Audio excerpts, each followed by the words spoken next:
Hello and welcome to the Untranslatable Podcast. We are here recording episode 116, and today we are going to be talking about peak tourist seasons around the world and give you some advice on where to go when and some of the pros and cons of going during the peak season and maybe also going during the off season. And I am very excited to hear what gems Jared has dug up during his 3-month-long podcast research of this topic. So it'll be fun. We're looking forward to bringing this to you, giving you lots of little nugs and gems of knowledge to help you out on your next travel journey. So we hope you enjoy this episode. We're looking forward to bringing it your way. And without further ado, my travel buddy, the dude who I wish I could go everywhere with, my buddy Jared. What's going on, Jared? Hello. Jeez, that was powerful. Welcome to the Untranslatable Podcast. You can call me Gems or JJ, Gems Jared. Either one you want, whatever. But as you're calling me JJ, Gems Jared, spread a little love and give us those 5-star reviews on iTunes and Stitcher. Go ahead and do that. It's right there, and it's so easy. I listen to podcasts all the time, and I always give 5-star reviews because I know what it's like to be out on those podcast streets, and I like to support the people. It's rough on these streets. Are important to me. And I also spread a little love and follow us on Instagram. You can see pictures. You can see pictures of our setup, but actually like good pictures of our setup because we're in person. And sometimes, not right now, not today, not right now. but sometimes, yeah. But if you were to see us on Instagram, you would see instances of us being together. I have proof from a real camera, not an iPhone. That's Untranslatable Podcast. Twitter, Untranslatable1, the number 1. You can email us, untranslatablepodcast@gmail.com. Slide into those DMs or inboxes to give us topic ideas. Untranslatables, which are idioms, sayings, proverbs, axioms, whatever. Spread in and that they don't make any sense in English when you translate them literally, but they have a meaning to them, and we'll get down to the bottom of it here at the Untranslatable Podcast. That's right. Jared, would you say that we are in some ways language detectives here at the Untranslatable Podcast? I would definitely say that. You betcha. I agree. I just like envisioning you and me dressed up like Sherlock Holmes, deciphering these untranslatables. It's a nice picture. Yeah. I'm looking around my desk for a magnifying glass, knowing good and well that I don't have one here. You and me both don't have any magnifying glass. Oh, there you go. Close enough. Today's episode is about tourist season. And, I was scrolling through all the various things that I waste my time with online. And I stumbled upon hotel tips that no one taught you, and I thought this might be a good time to talk about this. It is peak tourist season. I hope you guys are out there enjoying it. Maybe that's why the 5-star reviews have slowed down. But I'm going to give you this gem because I'm Gems Jared, and it'll make you want to be like, you know what? All right, come on. The remote is gross. I mean, aren't most things in hotels gross? Like I've heard they don't always change the comforters. Let's be clear. As everything well. Is that true? I've heard that before. That only very, very fancy hotels will change comforters. Usually, they change the sheets, but not the comforter on the top. Also, another one is that they don't clean pillows. Like they clean pillowcases, right? But I don't think they clean pillows. And another one is much like on the airplane. Say no to the coffee. You can get like in the breakfast area. That's different, I think. But like the hotel coffee things, just skip over those completely. Okay. The remote is gross. Everyone touches it. No one cleans it. By the way, I rarely ever turn on TVs anymore. Like I have a computer. Yeah, me either. YouTube. Now that I think about it. 20 Celsius. Well, actually, some of them are now, at least some that I've experienced recently, are integrating like smart TVs, and so you can watch YouTube and stuff on there. So, cool. You can watch the Untranslatable Podcast. You definitely while could. You're chilling in your hotel. That's great. Don't act like I didn't. The first thing I did was go onto YouTube and pull up our own podcast to see if it would show up, and it did. And I felt good. I was like, look, that's us in a hotel. Pretty fancy. Granted, I had to find it. No, I'm kidding. Just type it in and it's there. You can see our faces, sometimes in person. 20 degrees Celsius is how much in Fahrenheit? 20 degrees Celsius would be, probably around... Can I give you a range, or do I need to give you the exact number? I mean, obviously, I'm going to give you an exact number back. So, Okay. Well, I but know if a range is all you got, start there. We can work it out. I would say it's 75 to 80. No. Is it higher than 80? Yeah. Really? It's 97 degrees. 20 degrees Celsius? No, it's 68. I was just kidding. I was about to say. Okay. Oh, so it's lower. Okay. 20 Yeah. degrees Celsius is like a good. It's a good temperature right there. So that's just like a good sort of general spot to start on a thermostat if you're struggling with that. Granted, if you're in Europe, might not even be a concern in a lot of places. Although in Canada, I guess it would be.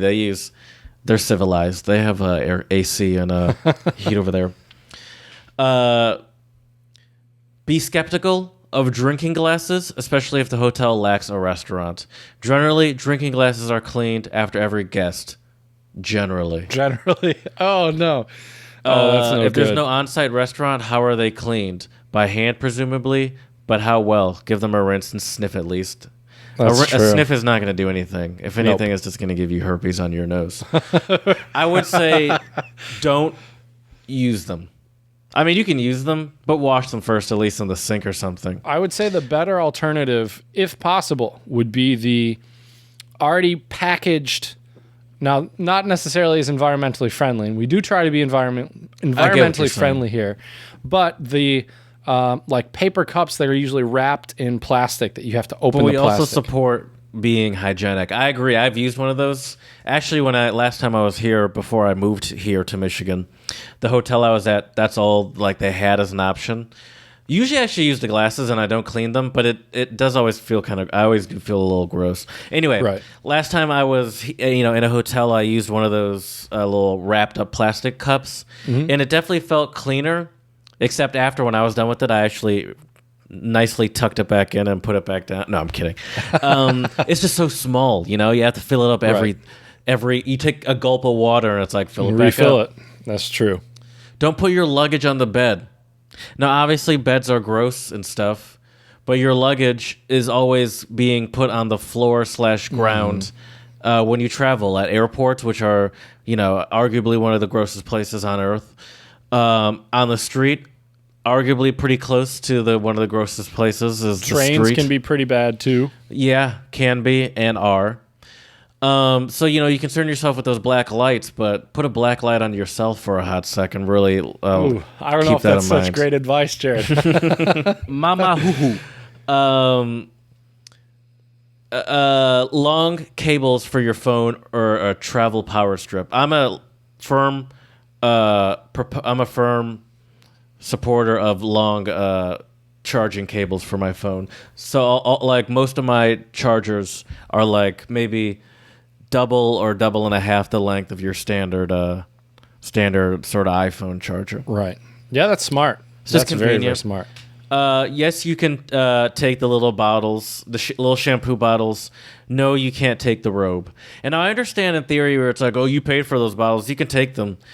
How often do you actually enjoy hotel shampoo, like hotel soap? Like it's the worst. My head right now. It's watered terrible. down. Like it's never good. I'm never like, oh, I can't wait to. I'm always excited to use my own stuff when I. Right. Oh, for sure. Your smell's all whacked. All messed up. Yeah. I mean, go ahead. Go ahead, please. I just don't like a lot of the hotel stuff because exactly like you said, Jared. It to me it seems cheap. My skin dries out Seems really to dry bad me out more than it that. actually. Yeah. Right. Exactly. And then the lotion sucks too. I'm black, so I use lotion. And the lotion's bad too. So like that feels like it's just drying me out too, and it's all watery. It's like, man, none of this is good. So I don't take them anyway. And also, I'm broke. I don't stay in hotels with robes. Right, me either. How hygienic are those robes though? I think they're pretty good because I think they're. Well, let me say this. I think they're as good as the towels. Okay. Because they are the same, like they are just, most of them are just towel material. Right. And so they just probably wash them just with the towels anyway. So I assume those would be as clean as the, like I'm not going to put on a silk robe. They don't have like silk robes lying out. You bring your own silk robe when you travel, right, Jared? Exactly. Yeah, I have a whole extra suitcase just for silk robes. I figured. I knew it. That's right. And that's it. Yeah, that's great. That's really good advice. Mm-hmm. Yeah, I mean, I think the other thing with hotels is, and maybe we should do, I bet you we could find some gems on the internet of hotel horror stories. Of course that would we be a could. fun one too. We might as well just do a whole horror story series at this point because we've that's a already good done idea. teachers. We could easily do hotels. Haven't we done travel? I don't know if, I think we did hostels. We did hostels, Oh, yeah. but we didn't do travel. That's a good idea I'm though. That would writing be down fun. Horror. Not horror. That's Slight another difference series there. we're working on. A That's spin-off right. podcast. Horror story series. That'd be fun because Granted, there's I edit this, so I'm going to listen to this anyway. I didn't really need to do that, but I like that idea. Sometimes Look forward it's good to to that. put That's pen an to easy paper. thing to do. for and sure. it's fun. And Chad's good at Reddit. I love Reddit. It's so great. But yeah, I think the other thing about hotels too is like because people go there, they have people just trash hotel rooms. Oh, yeah. I mean, they have no respect, no regard for it. I remember when I was a kid, I don't know if your parents are like this, Jared, but maybe my parents are just a little crazy, but my parents would make me make my bed at the hotels we were staying in. And I was like, what? But why? We're going to have a cleaning lady come in the room, tidy it up, and make the bed. And they always make the bed way better than I can. I wasn't in the military. I can't have that tight tuck going on in that bed, They do only hire ex-military for for the cleaning service. No, only for the bed making. That's it. My parents, specifically my dad, was a stickler for making my bed, but I don't know if that carried over to hotels. Okay. But something I always struggled with at hotels, and I still do to this day, is the what to do with the dirty clothes. Because I don't like just leaving them in a pile on the floor, but I also, it gets confusing if you're. Excuse me, I just chugged down a Werner's. It gets confusing if you stick it into back into your suitcase and you're like, wait, did I wear this? You gotta do the sniff test. Blah, blah, blah. I have a it looks bad. special spot usually, my suitcase or luggage, where it's like that section is only for dirty clothes, and then I realized my my travel backpack, the one that I got right before I went to Europe, has a little essentially like a little bag, like waterproof sort of bag that you could use for like a hamper as well. And I'm like, I always wonder why I was lumpy at the bottom of this backpack. There you go. Now you know, Jared. The more you Yeah, know. so shout out to Good Travel Bag. Shout out to Hotel Tips and spread a little love with some shout outs to the pod, I would say. That's Are you ready? right. Do you have anything else you want to say? I don't mean to. No, I'm ready for these shout outs. You read my mind. All right, perfect. So, Jared, do we want to start with, I'm going to give you three options here. Do we want to start with a celebrity? I have one too, by the way. Great. Then we'll start with yours. No, but you have three, so Okay. I'll work my way in Fair between. enough. So I got three potentials for you. A celebrity, college student, or I believe they are a high school student. Your College choice. student. Want to go with the college student. Okay, here we go.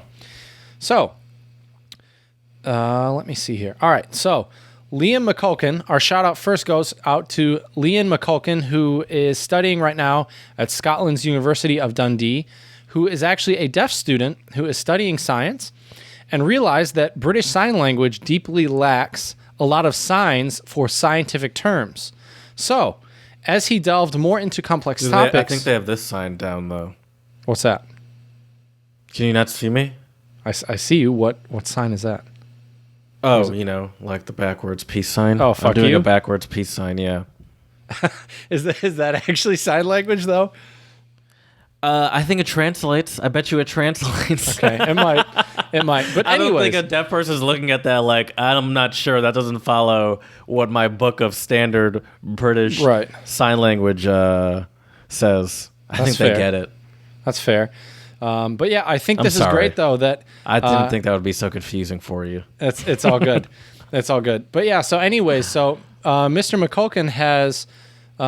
he realized that as he delved into more complex topics, like I'm going to butcher these words right now, such as phosphorylation or oxidation, I can handle that one. The signs were used to communicate the lessons often took up an inefficient amount of time because they had to be spelled out with each letter. Can you imagine trying to spell out words like photosynthesis by letter when you're signing? Yeah. You know, and that's have just the one person word. actually be able to, not even, like, obviously it's probably easy to actually spell it, but it's more the person you're talking to has to be like, well, if they, wait, what was, spell it one more time? I'm trying to write that out of my head. Right. Especially if it's a word you're not really super familiar with. Right. You know, they spell a word like mitochondria, you're like, what? I mean, it's like if we were to start, like if we were to, you know, speak about science in German, where it's like, oh, I thought I was good at German, but I have no idea what's happening right now. Right. So anyways, though, Mr. McCulkin took it upon himself to fix this problem. So he has since created more than 100 new signs to use in his science courses, which is amazing. And get this, Jared, it took him about 2 months. Who is he communicating with? I don't know. I'm not sure how this works, but I think this is great, and this offers a really great opportunity for other deaf people who are interested in the sciences. I think this is really great, and he deserves all the love. So let's spread some love to. And it seems like I mean, it sounds difficult, but it also does sound kind of fun to make those up. And I wonder if he can like submit them to the British Sign Language Society. Oh, I'm sure. I would imagine so. All right, sure. Bring them on. Come on, then. Right. Pop, pop, chip, chip. Well, he's Scottish, though, so I'm sure he has a different accent.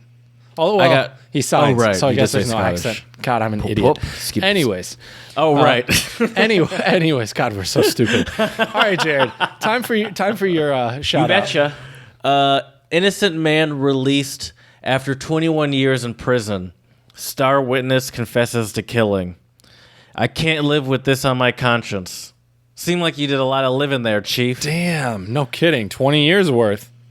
After 21 years behind bars, a Pennsylvania man will finally resume the life he left behind. Roughly, I mean, really? Let's be honest. Really? Yeah. Really?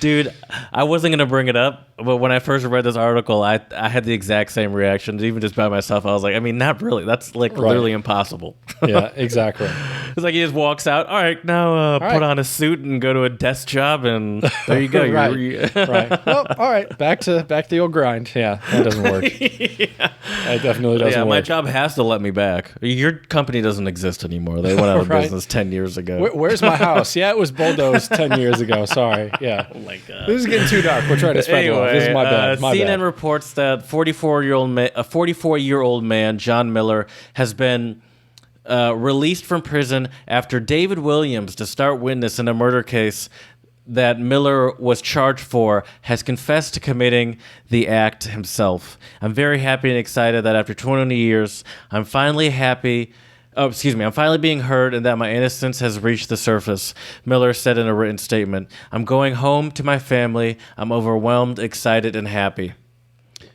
So this happened in 1997. Obviously, you could just do that math, but that's what I'm here for. That's right. Well, he was convicted in 1997. The murder happened in October of '96, and it happened. I'll just read this.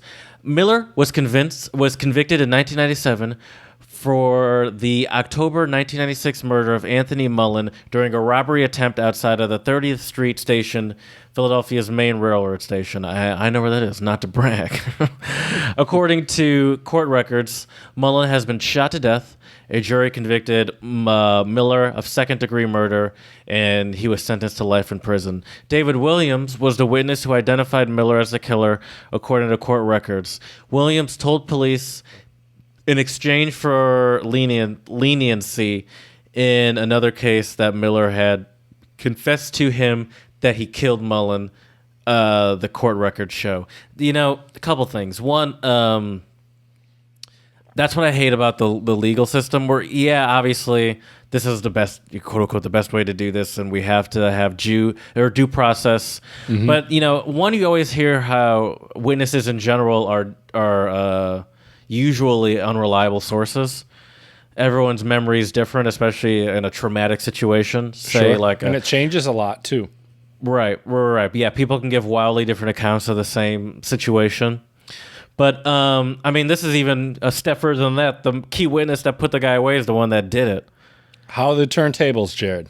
And it's just like it just seems like he, like the guy that actually did do the killing, got some sort of deal in a different case. in another case, in an unrelated case, if he confessed this, and that just annoys me. Right. So shout That's out terrible. though anyway to John Miller on his freedom. It's obviously nice to, even though recovering and after being in prison for any amount of time and rejoining society is hard. I can only imagine what it would be like after 21 years. But I think it's definitely easier coming out knowing that you have a clean conscience. Yeah. And that, I mean, obviously he knew while he was in prison that he was clean, but it's, I think it's easier if it's not a criminal. Sure. Absolutely. But that changes a person. Absolutely. Yeah. Well, that's great. And I hope he can get back on his feet and can live a happy life. Absolutely. So, Jared, my next shout out goes out to, and so we got the Scots and we got the Irish today. I'm probably going to butcher this poor gentleman's name, but I believe it's Fionn Ferreira, which does not sound super Irish. I'm sure there's a more Irish way to say it that I don't know how to say. Fionn Ferreira. Or Italian, who knows? But he won the 2019 Google Science Fair for removing microplastics from water. So there's a big problem here, Jared, with a lot of the microplastics because basically these are particles that are designed of having this really, really tiny diameter, and usually they're far too small for filtering or screening during wastewater treatment. And microplastics are often included in soaps. So those little, I hate those little balls. So microplastic balls that they have in like hand soap and stuff, or like shower gels. I don't know if I know what you're talking about. Okay. Well, yeah, they're these little tiny. What do you mean? Like the little tiny crystals? Bubbles. Yeah, or they're not crystals, but little balls. Right. Okay. There's like face washes that have exactly that, I think. Face washes, soaps, shower gels. I thought that was for exfoliating. For their ability to exfoliate the skin. That's right. But what happens my skincare is on point, everyone, except for yours is clearly mine. I don't know how to shave. But these microplastics can easily make their ways into waterways. And are virtually impossible to remove through filtration. And small fish are known to eat microplastics. And because larger fish eat the smaller fish, these microplastics are then concentrated in larger fish species that humans Circle consume. Of life, people. It's beautiful. You just don't understand. That's right. But anyways, Mr. Fionn Ferreira. Is this the high schooler? Yeah. Has won $50,000 by winning the competition and figuring out a way to remove microplastics from water. So I think that's great. I want to hear I want to hear at least one of these stories where, like, it's not like, and then he put that into more research to figure this out. I want to be like, and he bought an Escalade. right. Oh, yeah. Granted, you couldn't get a new one for that, but you could get a good used one. There you go. Maybe not in Ireland, but hey, you never know. Oh, that's true. It's probably super expensive in Ireland. Yeah. So he'd be even more of a baller in Ireland. Right. Shout out to him. That's great. And I think he has a bright future ahead. And my last shout out, Jared. You betcha. Goes out to the Rocket Man himself, Elton John. And do you know why, Jared? I have no idea. He has celebrated 29 years of sobriety as of July 29th. Wow. That's good. So that's amazing. And not only do I want to spread the love to Sir Elton John, but also all of the people out there who are fighting for their sobriety and have been clean for however long that may be. 1 day, 1 month, 29 years. I think it's great, and I think these people deserve to be recognized because, a lot of people battle with these demons, and it's not easy to stay sober. So I'm happy for Sir Elton and everybody else out there who are on the road to recovery and are living a happy, sober life. So shout out to him and everybody else out there. Yeah, and everyone, whether they want to admit it or not, knows at least, has at least someone in their family or a friend that deals with addiction in some sort of way. That's true. That's very true. Most people know how it goes. They just don't want to admit it because they never experienced it. Exactly. Well, Jared, I think it's safe to say, not to make light of these people's struggles, but I think it is safe to say we do have an addiction here for some good old untranslatable phrases. Yeah. I think you know what time it is. Here, let's put it this way. If you've got a sickness, the only cure is some untranslatables. That's right. You better believe it. Mind if I get us started today, Jared? Mainline these untranslatables. Please. All right. I'm going to start you off with a Finnish one. Mine are all over the place today. No rhyme or reason. I just found some of these and I thought they were great. So this one is Finnish. You're doing that, right? Even though I enjoyed the Czech. I'm trying to pull a Jared here, trying to outdo Jared on his own game. It's not working, but I'm trying. Easy. People, I'm trying. Slipping on gator piss. So this is Finnish, and it is. Oh geez, here we go. Finnish words, my man. I think this has 4 or 5 syllables. Pilkon uusia. Pilkon uusia. You know what that means? I think I built one of those the other day. I know it's Swedish. Everyone, it's just. Did you? Because this Finnish word, Jared, means literally it means a comma fucker. Wow. Mm-hmm. Is that a grammar Nazi? I'll give you that. I'm looking at the judges. They agree. We'll give it to you. Basically, Jared, a pilkon uusia is someone who believes it is their destiny to stamp out all the spelling and punctuation mistakes at all costs. So yeah, I'd say that's a grammar Nazi. That person sounds like a real fun time at parties, huh? That's right. That's right. How do you feel about the Oxford comma? Also, what is it? I'm a fan. Can you explain what it is? Yes, absolutely. I would hope so. I am an English teacher. So the Oxford comma, Jared, is like, so if I had a sentence like, let's see here. There's a really funny example. Maybe I can find it real quick. I know what you're. Yeah. There's a really funny example of like it's like George Washington, Abraham Lincoln, and something else. Let me see if I can find it real quick. Let's see if Google will serve me right here. Okay. Well, while you're looking for that, I'll right here. Do it. Found it. Oh, that was easy. This is an even better one. This is with Stalin and JFK. So we'll try this. Now one. you're just Stalin. See what you did there. So here we go. So this is, and I am definitely a fan of the Oxford comma. So here we go. So with the we'll start without the Oxford comma, right? So the sentence is, where is it? I need to actually read the sentence. Okay. So the sentence is, so without the Oxford commas, it would be, we invited the strippers, JFK and Stalin to the party, right? With the Oxford comma, it would be, we invited the strippers, JFK, and Stalin to the party. So without the Oxford comma, this implies that JFK and Stalin are our strippers. We invited the strippers, JFK and Stalin, right? Oh, but if I have the Oxford comma, it would be, we invited the strippers, JFK, and Stalin to the party. So that pause there obviously makes us realize, okay, JFK and Stalin are not the strippers that are invited to the party. That does sound like a great male stripper duo name. JFK and Stalin. Oh, that's funny.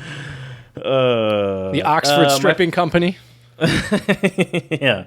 Can we hire JFK and Stalin? We're doing a historically themed. Sounds like The Office with the Ben Franklin. I was gonna say, remember that story I told you about that dad that dressed up as like historical figures because he loved history and he dressed up for a Halloween party at his kid's school as in a like real professional Nazi costume. Yeah, my first one is Burmese, my untranslatable, and it's Hakwang Teter Sar Hakar. It's the funny thing is someone actually from. It's not Burma anymore, is it? Is it Myanmar? Yeah, I think so. Would probably have no idea what I just said. Probably not, but that's okay. It's really weird alphabet too. I like it. It's funky. To eat a dish of 100 heads. To eat a dish of 100 heads. Is it like you're guilty of something? No, but I'll give you a clue because it's tough without the clue. It's tough with the clue, too, though.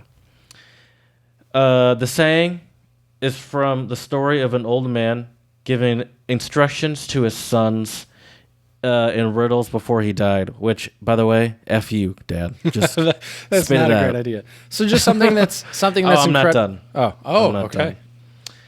Done. 100 heads refers to small anchovies. Now I'm done. That I don't think that Small helped me. anchovies are relatively cheap to eat a dish of 100 heads. He's just saying A cheap meal. Yeah, well, yeah. I mean, the Okay. judges are like, we need more than that, but I'll just give it to you. Okay. It just means not to spend money on extravagant things or dish or foods. Oh, good call. Be frugal. I see. So that's why it's saying just eat 100 heads. That's way cheaper than your fancy. SpaghettiOs? No, that's not fancy. I was gonna say sloppy joes. Right. I'm a fan though. I don't mind once in a while spending a little money on tasty food, but that's just me. I don't Anyways, either. we'll stick with this food theme though, Jared. And I have a Malaysian untranslatable for you today, which is Okay. Pisang Zapra, which means in the time it takes to eat a banana. Is that like I'll do it in a jiffy? I'll do it in a lickety split. Yeah, I would say you're over complicating it, but I'll give it to you. In a jiff? Just means soon. The time it takes to eat a banana. Soon. Yeah, I guess you could eat a banana pretty quickly. Yep. Especially you. Slipping on I don't even know what games. that's supposed to mean. My but okay. next untranslatable is Filipino, and it is simply CR. Is that how they say it? CR. No, that's what it is. The letter C and the Okay. letter R. Do you want me to tell you what it literally means? Yes. Comfort room. Comfort room. So, is that as easy as it sounds? I don't know. You tell me. It's just a place where people go to relax. No? My answer to you is then no, it's not as easy as it sounds. Okay. Give me a clue. I mean, I can give you a clue that can give it away. Well, I'll just give you the clue because I'm terrible at clues. It's similar to WC. Oh, it's a bathroom. Really? Mhm. Comfort Waiter room. closet. The way What's that from? Oh, Family Guy. Right. Yeah, no, that's how they say bathroom and Okay, the at comfort restaurants and stuff. Yeah. All right, Jared. Get Well, Jared, comfortable. I have been really rusty with my German, and I'm assuming you have as well because How Spanish dare you? But yes, has been on the front burner, which is good. So Yeah. I figured I'd And test I've your been German a little bit and lacking on that too as well. see if you can figure this one out, Jared. This one is Kabelsalat. Well, obviously salad. Cable Cable. salad. Yeah, cable salad. Is that what I have behind my computer right now? Because I've been there, yes, sir. Hit that ham horn. Yes, it's a tangled mass of wires Oh, okay. under or around your desk. Sorry. I'm. What do you have to do with it? What do you mean? I said, is that what I have behind my desk and computer right now? And you said because of you. No, I said because I've been over there and seen it. Oh, I know got what you. you're talking Sorry, about. I misheard Yeah, yeah. you. I misheard No, you. you're good. Yeah, You're good. yeah. So, I Jared, hate cable that's- salads. Me too. I have a lot of them sometimes especially when I used to play gigs.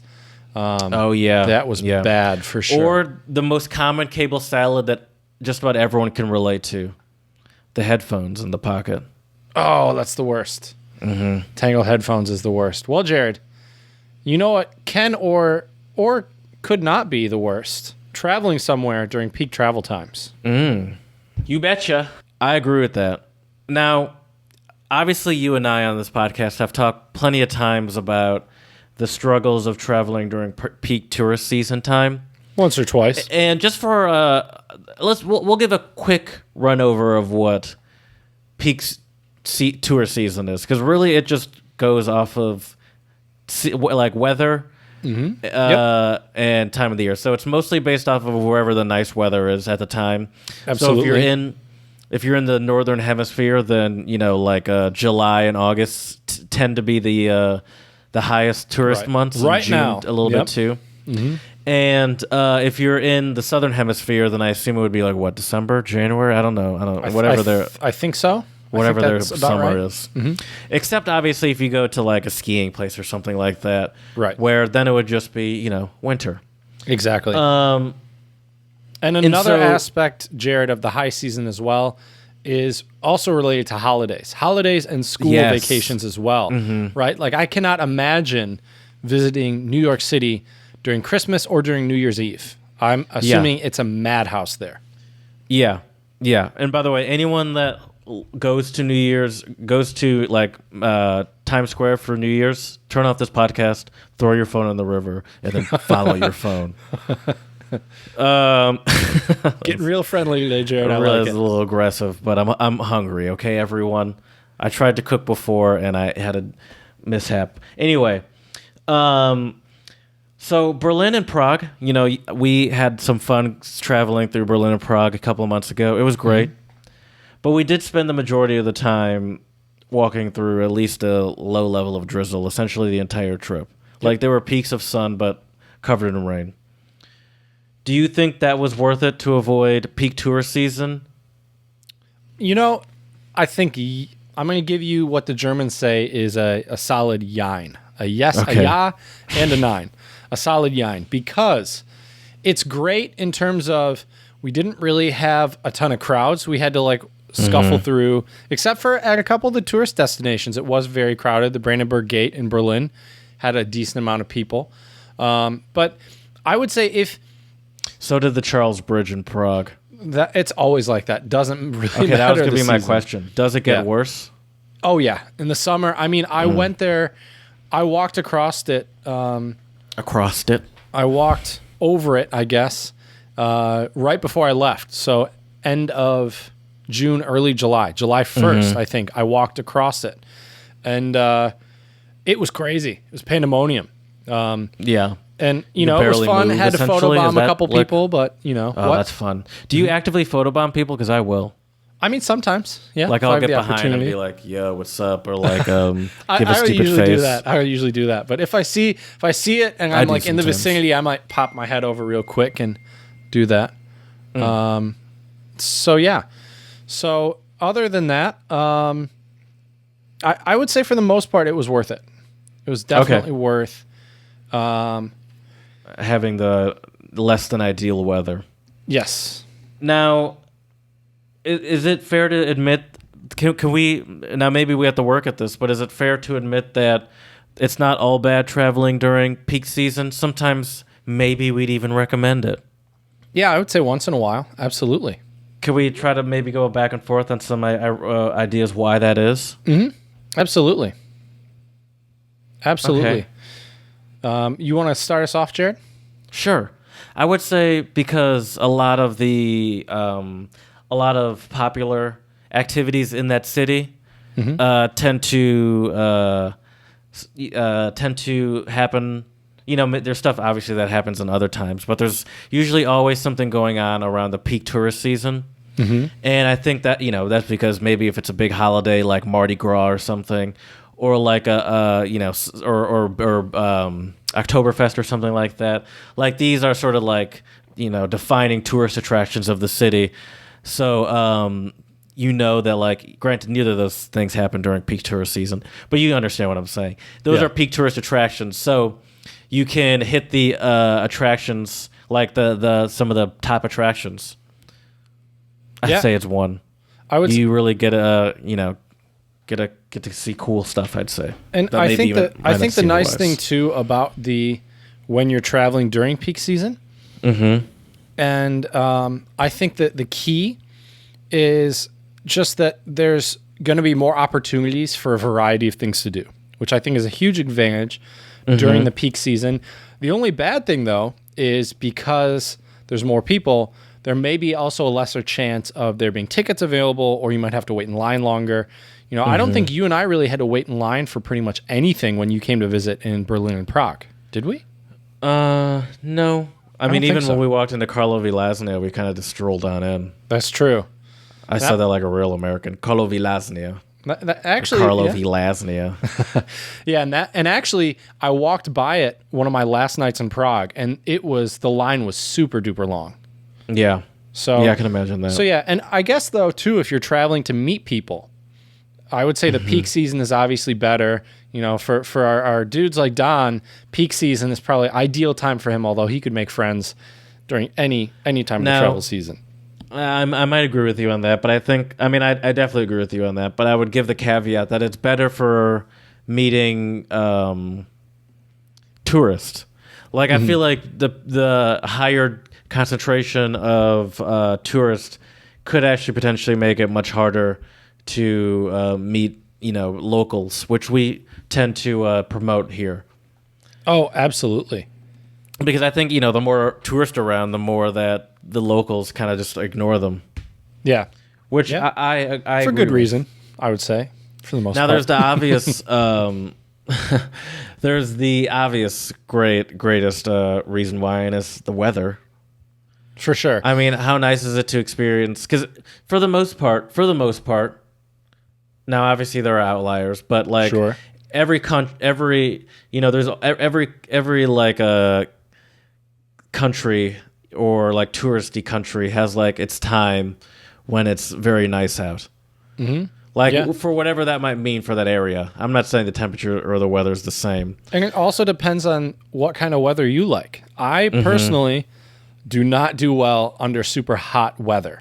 So for me, I would prefer to travel somewhere where it's a little cooler. So for me, like an ideal time would actually be late spring or very, very early summer. I'm talking like maybe end of May, for example. Do you know what they call that? What do they call that? There's a term for that. That's shoulder season, Chad. Have you heard of shoulder season? Actually, I have not. I saw it pop up quite a bit when I was trying to do some research. Yeah. But I didn't look into it. Can you give me some more context on that, Jared? I saw it pop up too, and I'm like, why does this keep coming up? Clearly, this is a thing. Is that just the low season?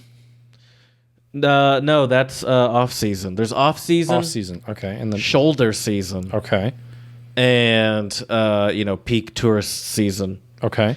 Shoulder season is the period in between a destination's low and high seasons of tourism, making prices cheaper for hotels and airfare in crowds smaller at popular attractions. Europe, the Caribbean, depending on where you're from, right, and the United States all experience shoulder season during spring, fall, and winter when children and college students are in school, as these times of years are less busy for tourism than the summer months. Makes sense. So I feel like, if you're trying to find that perfect in-between where, it's not going to be super cheap for hotels because, people are starting to trickle in, but you get a good mix of not being overwhelmed with tourists, but also, you're a little less concerned about things like weather and whatnot. Right. And I myself, maybe it's because I spent, the majority of my life in Michigan, I'm a huge fan of hoodie season. That weather where you can wear a hooded sweatshirt. Oh, that's perfect. I call it sweater season, but, same thing. I'm just not as classy as Jared too. is. That's really what it was. I call it cashmere season, but we're just different, different people. That's true. Different strokes for different folks, Jared, that's for sure. But yeah, I think shoulder season is kind of a nice in-between because I think you can get a little bit of kind of the best of both worlds in a way. And now, so, yeah. Oh, sorry. Keep going. Did you have anything else to say about shoulder season? All I wanted to say was I think that's kind of nice because you get a little bit of both. It's not going to be probably deserted, but it's also not going to be so crowded where you're going to be bothered by the crowds and stuff. Right. Yeah. And it also depends on where you're at, because if you're in like giant places, say Paris, check out our last Untranslatable travel tips that came out a couple days ago, or London or something like that. You're going to be overwhelmed, for a good, even during shoulder season, probably. Let's be honest. So, how do you feel about full-on off-season? Have you done a lot of full-on off-season travel? Would you say? Not a ton. Have you ever felt like you've been in a situation where it's like, this city feels like it would be more hot if I was here at a different time? Because I have. I have at a few places, definitely. I guess the thing about me as a traveler is, although I enjoy meeting new people, if it's the off season, the first thing I think of is, oh, cool. Okay, what museums am I going to go to? What stuff can I see? Yeah. Yeah, I'm weird like that, I guess, Jared. But yeah, I've been, I went to Prague quite a bit when I was still living in the Czech Republic, and there were a lot of times where I would consider it off season. There are still always tourists, in Prague, but there were a couple times I was there on the weekends, and it was like dead. I was really surprised. In Prague? Yeah. Really? That's interesting. I went to a city called Saalbach Hinterglemm in Austria, and that's where I mountain biked. It's like slightly outside of Salzburg.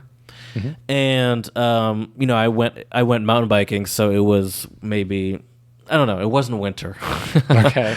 And it was there was stuff happening, but it's essentially just like kind of a resort town for skiing and stuff. So it was it was not like dead or anything like that. There's definitely life and people there, but you could definitely feel that it wasn't running at capacity. Let's put it that way.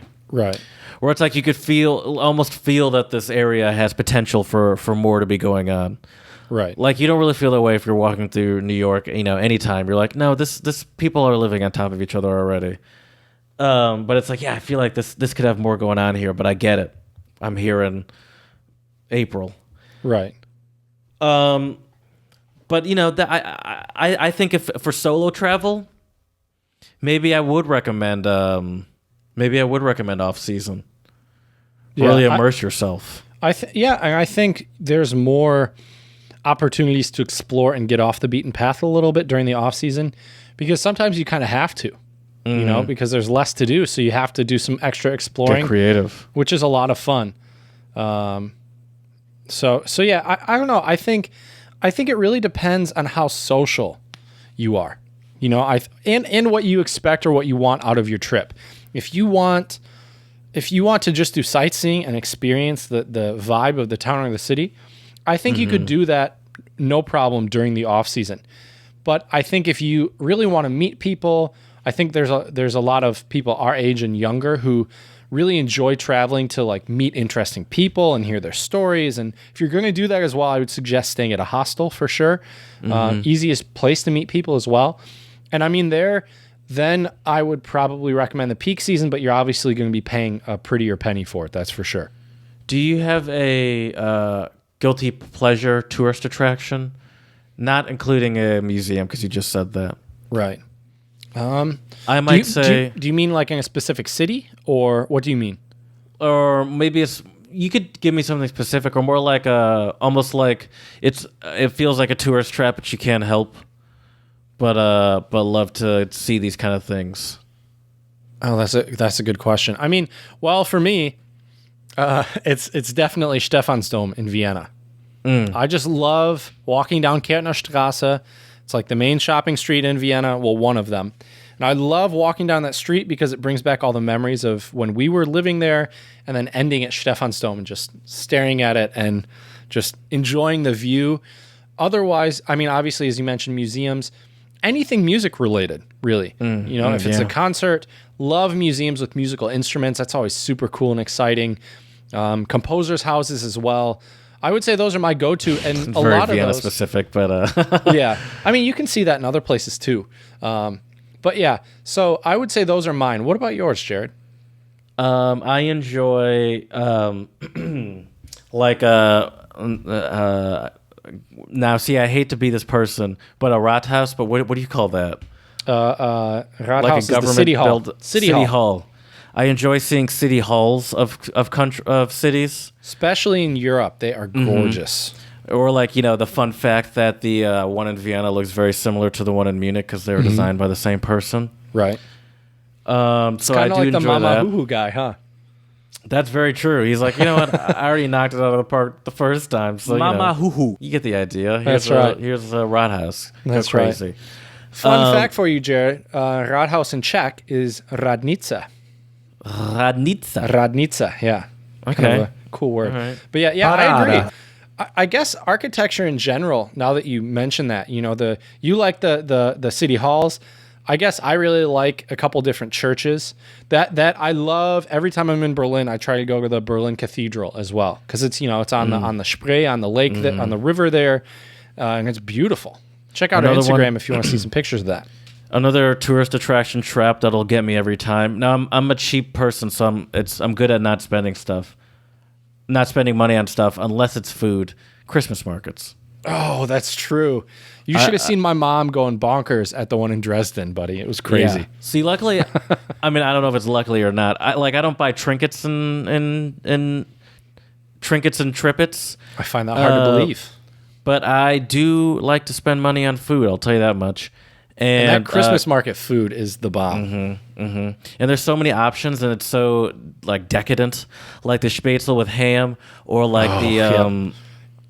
weird those things that restaurant we went to when you were here have like the potato Pancakes? pancake things. Those are good too. That's a popular Christmas market item. Right. I agree. Well, Jared, let's do this. I want to play a little game with you for our main segment.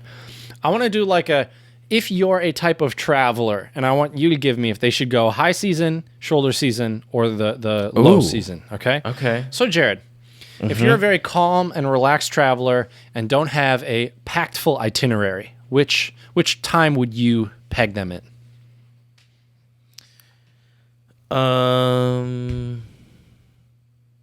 High season, actually. And why? Because if you have a packed itinerary of things you want to do, they're probably tourist related things. So it's if you want to hit up a bunch of tourist spots, I would recommend you do that in low season because it'll be easier to manage a packed itinerary of tourist attractions.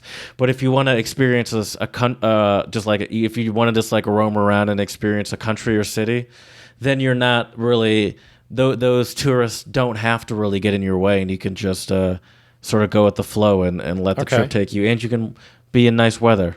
Okay, so Jared, I am a worrywart traveler. I have to be everywhere early, and I don't always do well in crowds. Well, that's obviously. Well, no, I'd say get out of your shell. Go in the high season. Challenge yourself. I like that. Yeah. But if you're not willing to challenge yourself, maybe shoulder season would be a better kind of baby step. Well, that's the answer to everything. Try that's a baby step. Okay. All right. Let's see. I want to give you something that's more challenging. Ooh, okay. Here we go. Sorry, we're already done with our untranslatables, but our a little late. clock at Oma and Opa's disagrees. Anyways, so okay, Jared, I am a traveler who is a budget traveler. I'm very social, but I don't really enjoy being in places when they're overcrowded. That's definitely low season. The thing is, though, if this person's being honest with us and themselves, they have to be honest with that social thing because obviously low season, I think, is the better option. But there is a level of, skill and tact to making friends in new cultures, especially since a lot of, every culture does it a little different. Okay. So I understand where you're coming from, person. But I would say be careful because you're still at a risk of maybe not finding that social circle you're looking for because tourists in general tend to be a little bit more outgoing, I would say, in any sort of city. Yeah, I would agree. Yeah, that social butterfly won't be able to spread their wings, that's for sure. Unless they're going to a place where they can speak bits and pieces of the common language. Tune into the Untranslatable podcast for all sorts of language nuggets. You betcha. And then, I realized towards the end of my time in the Czech Republic, I enjoyed going to a pub by myself and trying to make a conversation happen in Czech. Obviously, I failed epically numerous times, but it was still fun. And, people would see me trying, and then they would try in English. And that's how it works. If I would have just gone in there... Sorry, go ahead. I was going to say, I think that's... I'm sorry for cutting you off, Chad, by the way. You're good. I think that's also useful because... you used to talk a lot about how they were a lot of the Czech people you would meet would be hesitant to speak English with you, even though they clearly could. And so I think your choppy Czech lightens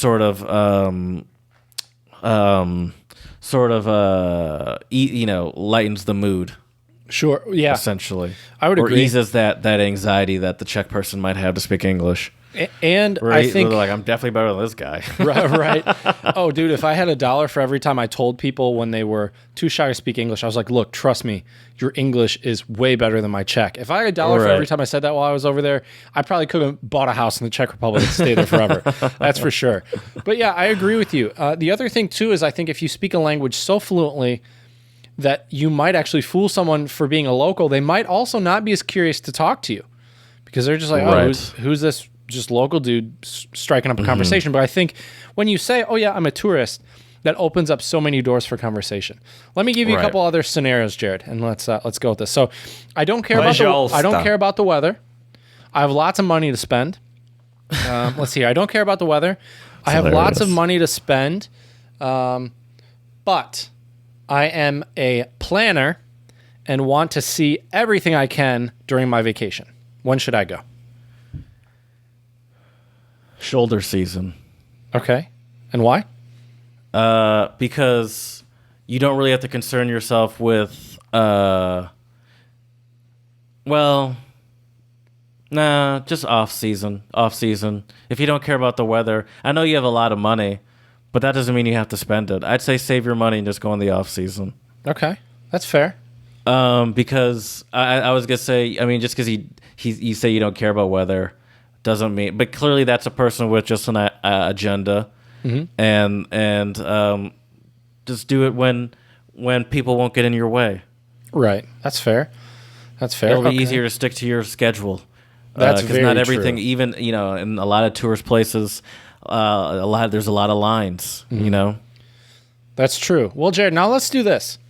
We're going to continue with our game, but now I'm going to change the parameters. I want to give you a place in the world. And I want you to think of you as a traveler.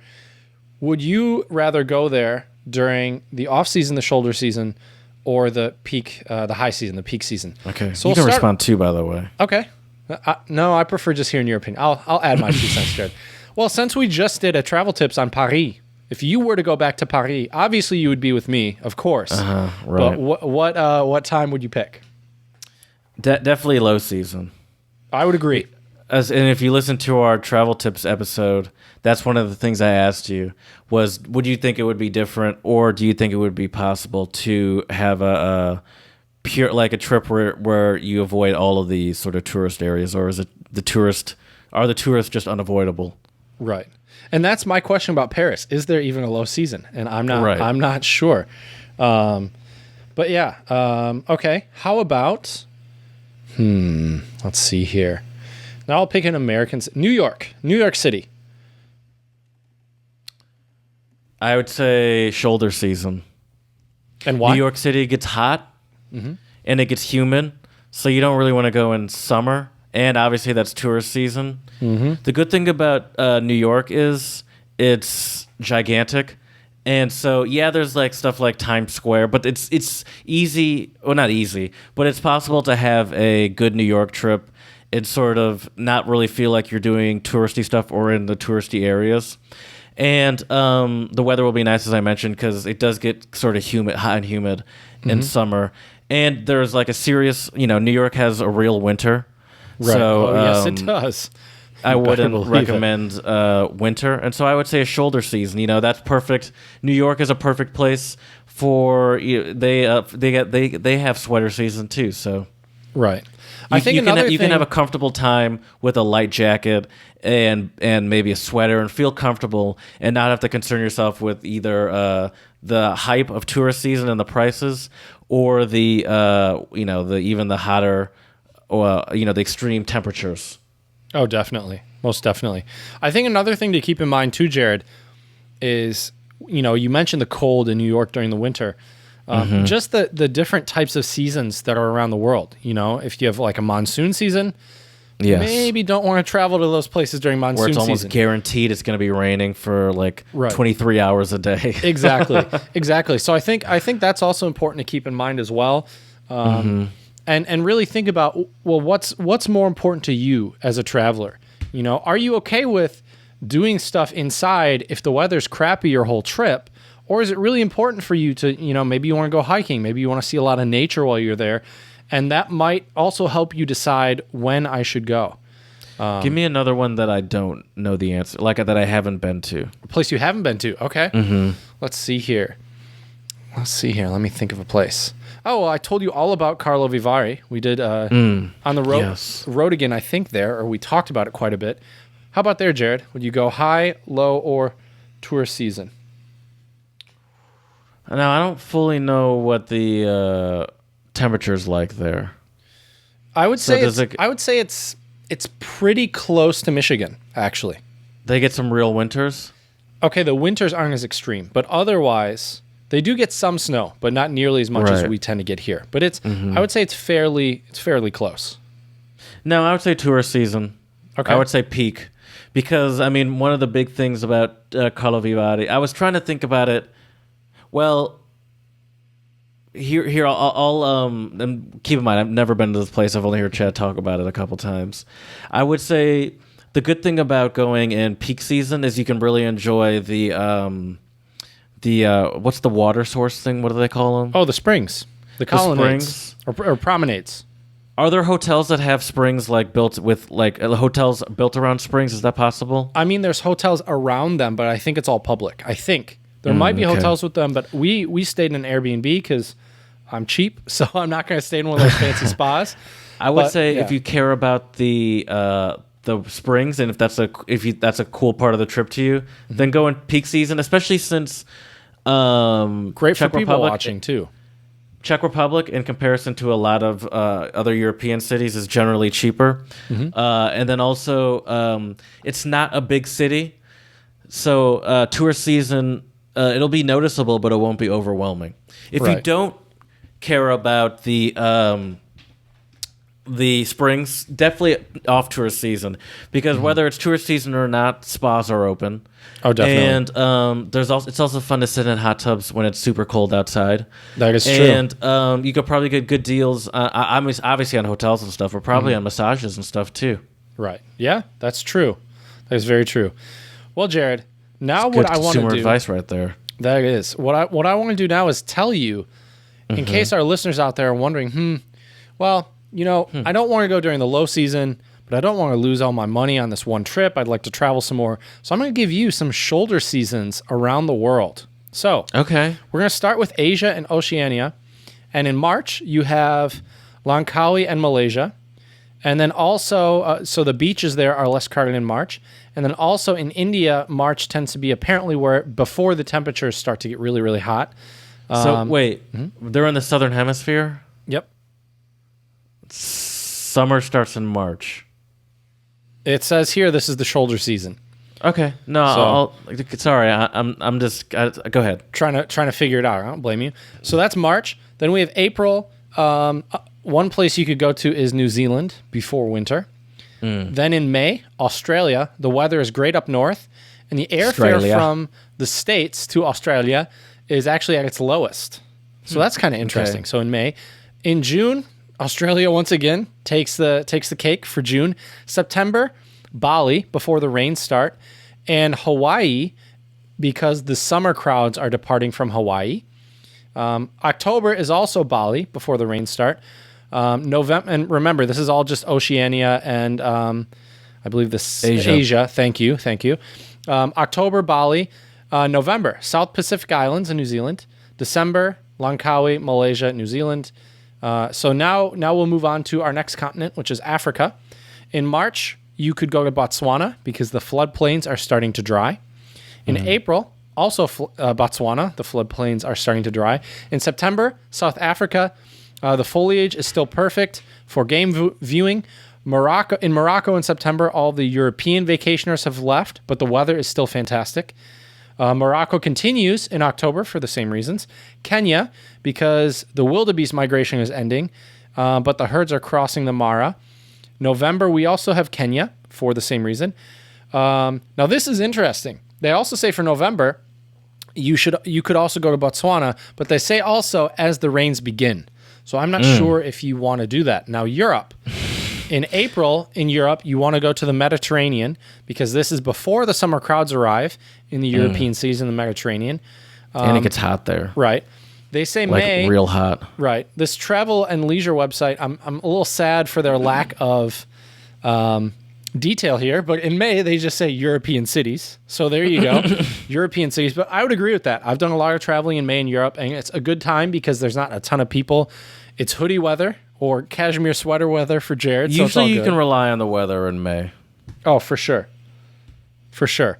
Yeah, I'm with you. Europe in May. May, European cities. Do you have South America on that list? I think so. Yeah. I want to go to Colombia. Just wait. Oh, yeah, it's on there. Don't worry. Don't you worry. Next up, we have September. Also, once again, European cities, but also Greek islands because it's after the summer rush has ended. And then in October, apparently the Mediterranean resorts have good prices and also ample sunshine in October. So there you go. Lovely. And then December is, I don't know how this is the shoulder season. Maybe it's too early. I don't know. But according to Travel and Leisure, December is the shoulder season for ski resorts in Europe. I find that interesting. I bet you it gets worse in January. February after probably. Christmas. Right. I agree. So now we're in the Americas. So United States and also Central and South America. So here we go, Jared. April. Ski resorts in the U.S. Rockies. Also Patagonia as well. And also ski resorts in Canada's Rockies. Yeah, bring a jacket. In May... I said the jacket, Patagonia. Oh, sorry. Misheard you there. In May, you have Alaskan cruises, or you could also check out Costa Rica or Belize in May. In June, you could go to Mexico's Baja Peninsula. Then in September, also Alaskan cruises. October, Mexico's Baja Peninsula again. November, you have Arizona and the Caribbean islands. December, also Arizona, that Belize, makes sense. and Costa Rica. And January, February, July, and August are no significant shoulder season, but prices drop immediately after the holidays in January. Unfortunately, I couldn't tell you, Jared, when shoulder season is in Colombia. I have no idea. All right, that's okay. Sorry to break that to you, buddy. But yeah. That's so okay. I mean, there's a lot of, there's pros and cons to traveling all three of these seasons. Just depends on your budget, why you're traveling, what you want to do, and what you want to see. That's for sure. For sure. I agree with that. I'm going to, I never really, honestly, I don't know if I really, luckily I have the comfort of a job that offers sort of vacation that you can essentially use whenever you want. Mm-hmm. So a lot of my travel is less based around shoulder season, high season, low season, and more shaped around when have I saved up enough money to make it happen. Mm-hmm. So that's my season, money season, and making money season. That's true. Daddy's in making money season right now after being unemployed for a while. Finally. But yeah. So we hope this has been helpful for all of you. And if you have any questions about different tourist seasons around the world, let us know at untranslatablepodcast@gmail.com or untranslatablewone. Slide into the DMs, and I'm sure Jared will be happy to help you. So but moving on, it is time for a new vibe of a kind of song called Sleepin' on the Blacktop by Saskatchewan artist, Saskatchewan, Canada, Coulter Wall, which is a fantastic tune. I'm curious to hear what Jared's thoughts are on it because I don't think this is quite your cup of tea in music, but I'm curious to hear your take on it. It's interesting that you would say that. I mean, it's country. Would you call that country? Yeah, I would say so. Now we'll get back to that because I have a comment on that too. Now, I don't listen to country, but first of all country is blues for white people. Really, it's blues right. for black people that white people stole. Let me be clear. But all it is in the 21st century is blues for white people, and so it's good. I like it. How would you respond to white people listening to blues music then, Jared? I just want them to recognize where their that's fair. The country music is coming from. I don't have a problem with. I'm not saying country and blues are very related. I'm not saying white people can't listen to blues. I'm just saying that that's where it came from. Like stereotypically, and I'm not country music has been stuck to white people, and a lot of white people very much relate to it. Anyway. I like the song. I like how it sounds. It's very tough sounding. Have you seen what this guy looks like? No, I haven't. What does he look like? So his voice is this kind of gravelly. Sounds like, he's been drinking whiskey, smoking cigars and cigarettes for like 50 years, right? Mm-hmm. I think this dude's probably in his mid to late 20s, maybe 30s. He's 24. There you go. Okay. And he just has this very distinct voice. And that's what drew me to him. I was actually listening to a different country artist, and he came up on my YouTube. And I saw him, had the country guy look, had the cowboy hat and the beard and the denim shirt on. And I don't know if it was a Canadian tuxedo or not, but and I heard him play guitar, and he's got a really kind of cool way he plays guitar. It's not your it's kind of folky, country, bluesy kind of. Would you agree? Okay. Sure. Because it's. I mean, you're the professional. That's true. Because it's not just your typical boom, boom, boom, boom, boom, boom kind of country. And it's usually only voice, guitar, and then if you watch him live, he has like a kick drum that he'll kick with his foot to give that bass. But that's pretty much it. Now, do they speak like that in Saskatchewan? Because is it just me, or does he sound very Southern when he sings? I'm not sure. Or is he putting on a... I've never been to Saskatchewan, so I can't really tell you, to be honest. I got questions. But I mean, I think it might just be it's part like of the Iggy style of Azalea music. sounding like a black person when she raps. Do you think she sounds like a black person? I think she raps? tries to. Okay. Yeah, I don't know. I've never heard him talk. I've never heard any interviews and stuff. That's true. But I liked don't it. It's not even that I didn't like it. It's just like it might not be what I would listen to, if I were to pull something up on my phone to listen to. But I enjoyed it. And I listened to it. I listened to it like 3 or 4 times. When you sent it to me and you said that, I was like, why would he think that? That's so interesting. Especially since you and I tend to agree pretty often on music. Right. Yeah, we usually have a very similar taste in a lot of music. I think we like a lot of the same things, but I don't know why, buddy, but ever since I moved to the Czech Republic, I really started to listen to a lot more country music. A lot of it's because my good buddy David showed me this artist. I think it's because he showed me this one artist. I've always enjoyed Willie Nelson and Johnny Cash. Mm-hmm. And I would say that David was joking with me, and all of our listeners out there know David very well, at least if you've heard any of our previous episodes.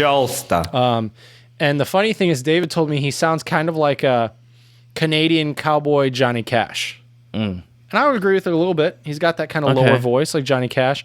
But I mean, he doesn't sound Canadian, but he is Canadian. I get it. I get what you're saying. Right. But yeah, it's a great song, Sleeping on the Blacktop. I have a question for you, though, Jared. So the chorus, he says, "Hey, darling, sleeping on the blacktop. Hey, darling, running through the trees, honey." I'm wondering, is the darling sleeping on the blacktop, or is he sleeping on the blacktop? That's a good question. I don't know. I was just about to say, my first assumption was her. I was like, what's going on in her life? Right? Poor girl sleeping on the blacktop. Running through That's also what I was thinking. I was like, she should probably keep running. But this guy sounds like a predator. Right? But then again, like, is he trying to pick up a girl by being like, yeah, I sleep on the blacktop and run through the trees? Like, is that how you get the Saskatchewan cowboy cowgirls? I think maybe it's just because of the sound of his voice. I assumed it was him, and it was some sort of tough guy thing happening or something. Okay, yeah. He's like, I'm out here sleeping on the blacktop. Yeah, right. So yeah, but check that out on our Twitter, Untranslatable1. You betcha. Or on our YouTube channel, Untranslatable Podcast. You betcha. Some good old Canadian, I don't know if you would say Saskatchewanian. Saskatchetunes. There you go. So check it out. Was Coulter great, Wall. Actually, that was sleeping on the blacktop. So Jared, I've decided, because my German, I've stopped doing the Czech words of the pod, but I decided, you know what? So sad. I want to contribute. I want to be part of this 2-man duo here. So I'm going to give us a German word of the pod. Okay. You're going to know this one because it's a cognate, and I'm sure most of our listeners will as well. But the word for today's pod is Tourismus. Yeah, tourism. Mm-hmm. All about what we were talking about today. Good old Tourismus. So there you go. My Spanish training has been lacking. I'll admit that, but I'm still bringing Spanish words of the pod. Nice. And today's is estación. Estación. I don't know this one. Is it tourism? No, it's season. Oh, that makes sense. Okay. How do you say season in German? Saison. Comes Is it from really? French. Yeah. Oh, I didn't Saison. know that. Die Saison. I believe it's der Tourismus. Yep. Not das? I thought stuff that ends with us is usually AS. I thought it was der. Or, excuse me, IE. Actually, I think it's die Tourismus. I take it back. No, dude, it's definitely not die. It's der Tourismus. Because it's... You looked it up? Did you look it up? Yeah, it's US. Okay. M-U-S. Der All right, Tourismus. listen. I'm just throwing things out there. I'm wrong every now and again, too. I'm a human. Nobody's Let's perfect. just move on. Let's tell some jokes, Stop embarrassing Jared. me on the podcast in front of everyone. It's time for some jice, Jared. So here we go. All right. So police officer pulls a guy over after being on a 5-state chase, and he says, "Why did you lead me on a 5-state chase?" What do you think the driver said, Jared? I don't know, Chad. What did the driver say? I love to travel. I love to travel. Oh, so Jared, that's good. I actually like that one. I'm I glad can you imagine enjoyed O.J. Simpson saying that after he gets pulled over or geez. something. Oh, geez. Here we go, Jared. All right, Good morning, Twitter. Have you seen those? Oh, yeah, I have. So cringeworthy. So, Jared, how many tourists does it take to change a light bulb? 6,000. You're pretty close. Well, not really, but 6. 1 to hold the light bulb and 5 to ask for directions. I think I'm going to say 5 to take pictures of it. Oh, that would be way better. 2 to ask for directions, 2 to take pictures, and 2 to argue. There you go. Yeah, and then 1 to break it or something. Right. So, Jared, this one kind of... oh, wait. No, I think I've told you that one before. Well, we'll try this one. I don't think I've told you this one. Why did Mickey Mouse take a trip into space? I don't know why. To find Pluto. Oh. Now, Pluto's the dog from Goofy, right? It is, yeah. Okay. See, it's interesting you went with Mickey Mouse. Oh, I should have gone with Goofy. That's fair. That is fair. Good. See, Jared, this is why I do these. You know, you're building up my joke repertoire, so I appreciate it. That really did test my Your Disney skills. Not Looney Tunes. Your Disney skills. It's Disney. Right. Disney. Okay. Yeah. Mm-hmm. Of course. Goofy's Disney? All right. Yeah, Goofy's Disney. So, Jared, it's time for a quote of the pod. And I think regardless of the high, shoulder, or low season, you just have to travel when the time is right for you. Meaning, this could be, like you said, if it's money season or travel season or spending season, or, you know, if you have sensitivities to weather, if you don't like big crowds of people, if you're really trying to be frugal. So if you really want to hit up the attractions. That's right. If you're if trying you to want avoid to go to concerts. Right. Maybe you want to go to Coachella or something, you know, that's why you're doing that. Maybe you want to get sucked away by a monsoon, you know, whatever. Maybe. Whatever you like, to each his own. So try to find a season that works best for you. And so we hope that this podcast has given you guys some info and shed a little light on the different travel seasons. Brilliant. And let us know if you have any questions about any travel seasons or places to go at untranslatablepodcast@gmail.com or slide into our DMs, untranslatable1 on Twitter.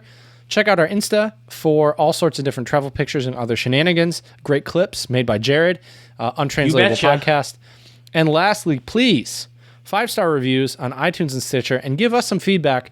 How can we make this podcast better for you? Spread a little love. We would really appreciate it. So without further ado, as we say here at the Untranslatable Podcast, Děkujeme a muchas gracias.